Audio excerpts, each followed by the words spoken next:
Welcome. You have entered reality, Velvet's reality. On this beautiful day, we're going to be taking a look at Windlands 2. Now, before we get started, Windlands 2 is $29.99 on Steam. It's an action-adventure game. Today we're going to look through the pros, the cons, and whether or not I think you should look into buying Windlands 2 today. So, let's go ahead and get started and jump right into the pros. Number 1. Windlands 2 is quite a bit of fun. When you get better at swinging through the forest on your grappling hooks, it gets to be a lot of fun. Even just swinging through the forest presents a decent amount of challenge, because you have to anticipate your holds, you have to see where you're going and know when to let go and when to keep moving. And it gets quite challenging.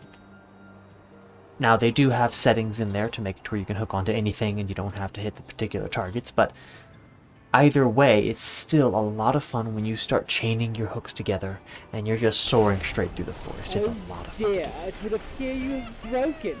Number 2. The combat is surprisingly dynamic, given the fact that you're given only a bow and arrow and no other options. It's still really dynamic when you're fighting through this game. Primarily because you're having to hit targets from a good distance away while swinging through the forest more often than not. And that's just a hard shot to make in general. Number 3. Windlands 2 is quite difficult, especially the boss fights.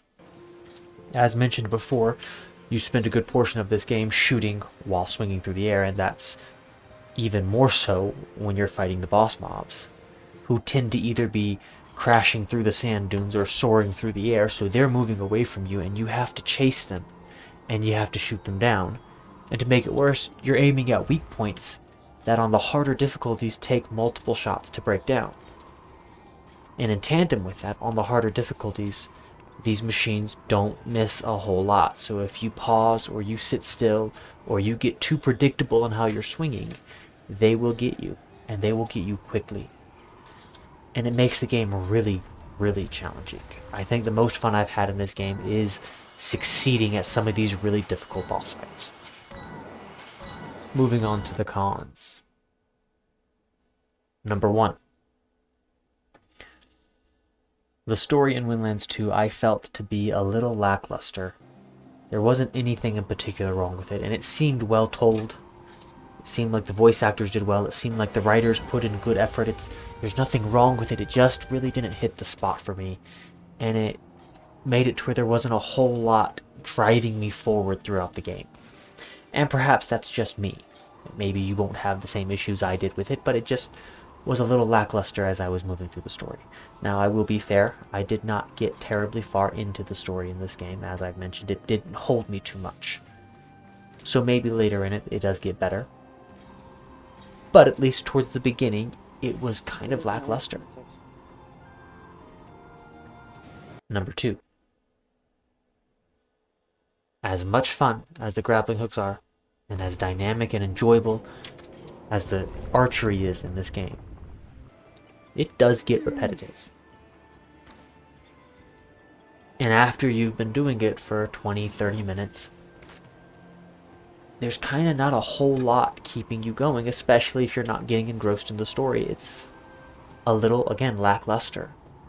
I found myself after about 20-30 minutes, after I've beaten the boss I was hunting this time, I was perfectly content just moving on to do something else. I was perfectly happy to move on to a different game.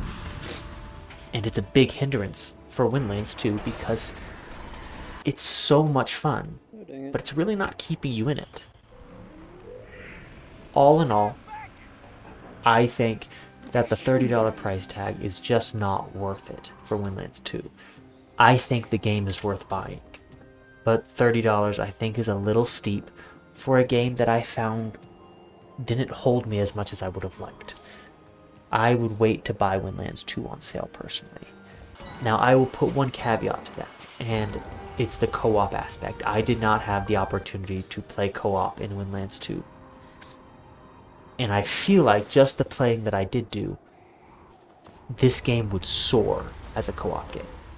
Even with the lackluster storyline, and even with the repetitive aspects to the combat and exploration, I think if you were playing this with a set group of people, even if it's just one or two other people, I think Windlands would be a really fun game.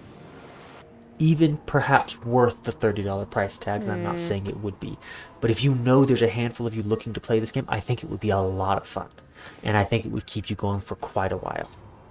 But by yourself, if you're diving into this game solo, every aspect of the game is good. The story is good, the combat is good, the exploration is good, but none of it is enough to float the game for a long period of time. Now, that being said, about once a month I go back and I play Windlands more since I've bought the game. I keep going back to the game, which has made it worth it to me. I've put quite a bit of time in the game, but I never really put consecutive time into Windlands 2, and that's really where the game is struggling to me, is it doesn't have anything keeping you playing Windlands. Hopefully, this will help you guys make a decision on what you should do in regards to Windlands 2. See you guys next time.